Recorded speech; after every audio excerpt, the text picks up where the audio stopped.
The second piece is that moving from financialism, which is the religion that took over in the 1600s, that quite literally supplanted Christianity while wearing Christianity as a skin suit, like Ed Gein.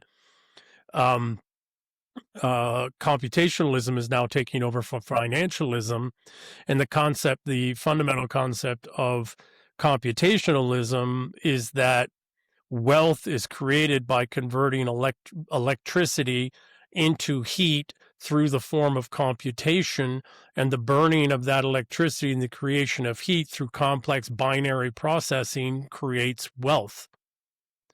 That is the most absurd alchemy in the history of the world, and yet we want to believe it.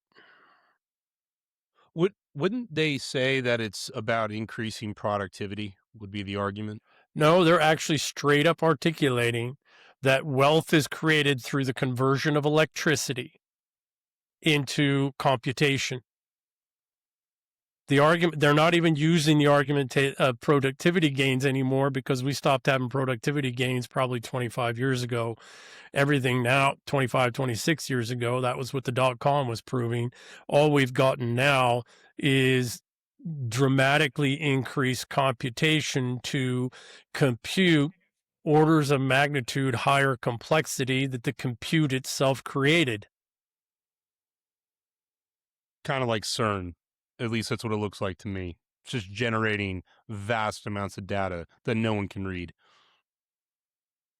And we don't even know it's real anyways, because it's an artifact in some sensor that was tuned to some BS thing anyways, right? So that's why they're having these, what do they call them?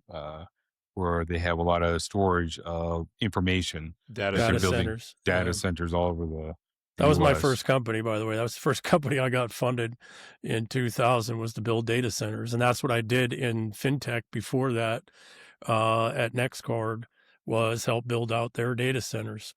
I did other things too, working under one of the best mentors I've ever had, best executives I've ever worked for, Sean Dean. So that's I did data centers for a good 5 years, high-end data centers. And then I got in. Mm-hmm. No, sorry. There's got to be some utility that they're going to be gaining out of this, or it can't all be BS. No, it's all BS. It's all BS. See, if go back to Egypt, did that pharaoh have the ability to flood the Nile, or decide to not flood the Nile because the people were misbehaving? Or did he spend a vast amount of time and energy ensuring that he had all the people, the scientists of the time, legitimate scientists and analysts of the time, that understood all of the signals if there was going to be a flood or a drought that year? And then he got ahead of the messaging.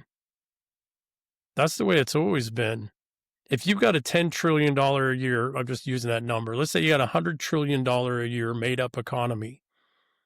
And maybe there's only $2 trillion in real economy, and that's not enough for your games. But you got a $100 trillion made up economy, and 2 to 3 trillion is real, because that's the underlying actual asset that's creating enough of an illusion for this conflation. You'd spend $90 trillion faking the rest. Yeah. Because you're going to get 7 to 8, you're going to get what, 6 to 8 trillion. 6 to 7 trillion that's totally fake, but wouldn't exist if you hadn't spent the other $90 trillion of fake money to fake it.